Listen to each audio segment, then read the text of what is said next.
செயலை விதையுங்கள், பழக்கம் உருவாகும். குணத்தை விதையுங்கள், உங்கள் எதிர்காலம் உருவாகும். உங்க எல்லாருக்கும் ஸ்நேகிதி சுபா சேனல் சார்பாக ஆத்மார்த்த வணக்கங்கள். இது உங்கள் தோழி சுபலட்சுமி முத்துக்குமரன். இன்னைக்கு ஒரு பக்கிஷமான கதை. இந்த கதையிலையும் கருத்துக்கள் இருக்கு. இந்த கதையோட பேரு அதிர்ஷ்டம். வாங்க கதைக்குள்ள போலாம். தமிழ், பயப்படாதே, நான் இருக்கிறேன்.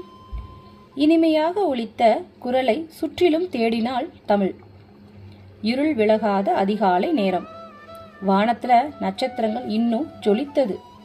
கீழ்வானில் அரைவட்ட வளர்பிறை சந்திரன், அடர்ந்த பனி வேறு. அது ஒரு மணல் குழி. தமிழ் அதற்குள் விழுந்திருந்தாள். அதிலிருந்து மேலே ஏற முயலும் போதெல்லாம் சறுக்கி மணலோடு உள்ளேயே விழுந்தாள். இப்படியே மணலில் மூழ்கி இறந்து விடுவோமோ? பயத்துல அவளுக்கு அழுக வந்துச்சு. தமிழ், மனம் சோர்ந்து போகாதே, நீ வாழ பிறந்தவள்.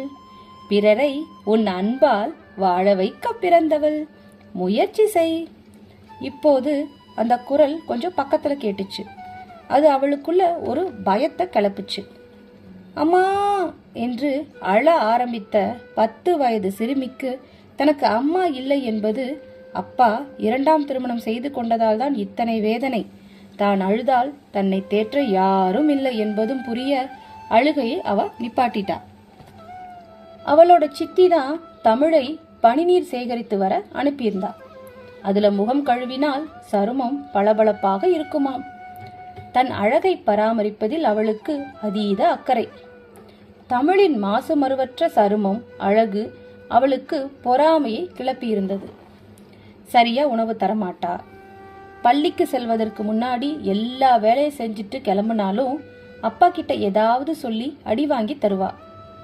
சித்திரவதை அனுபவித்தாலும் முகம் சோர்ந்து போனதில்ல தமிழ். தமிழ் பிறக்கும் போதே அம்மா இறந்து போயிட்டாங்க. உடனே அப்பா திருமணம் செய்து கொண்டு இப்போது தங்கைக்கு 6 வயது. இன்று அதிகாலையில பனிநீர் சேகரிக்க தமிழ் கிளம்பும் போது தங்கையும் உடன் வந்தாள். தனியே போகாதே அப்படின்னு சித்தி எச்சரித்து தங்கையை கூட அனுப்பினாள். பாறைக்கு அடியில தேங்கி இருந்த நீர் இலைகள்ல இருந்த நீரை சேகரித்தபடி இந்த குழிக்கு பக்கத்துல வந்தபோது தங்கை தமிழை இதில் தள்ளிவிட்டு ஓடிட்டா. அதற்குத்தான் அவள் கூட வந்தது போல. தமிழின் அலறல் யாருக்கும் கேட்காது. மலை அடிவார கிராமம், பாறைகளும் காட்டு செடிகளும் நிறைந்த வனாந்தர பகுதி.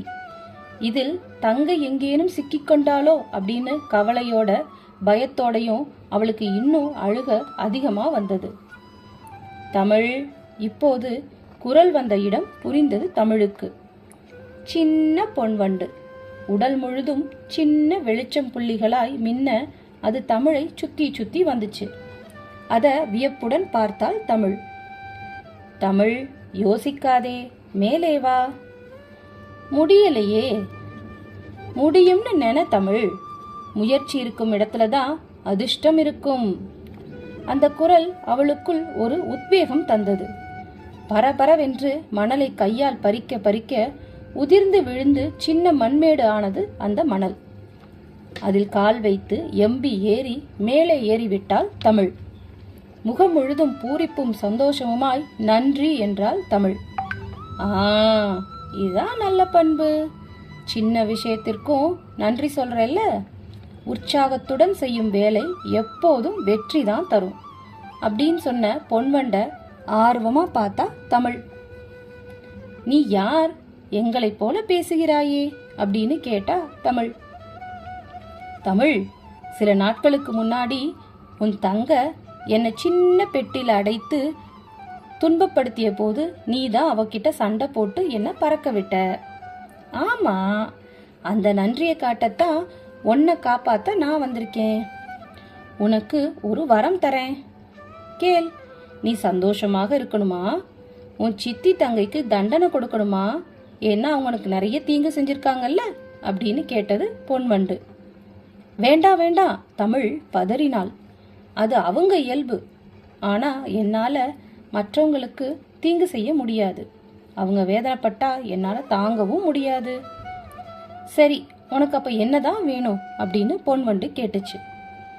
எனக்கு எல்லாரையும் நேசிக்கும் மனசை கொடு, அதுதான் எனக்கு சந்தோஷம். என்னை சுத்தி எல்லாரும் மகிழ்ச்சியாக இருந்தால்தான் நானும் மகிழ்வா இருக்க முடியும்.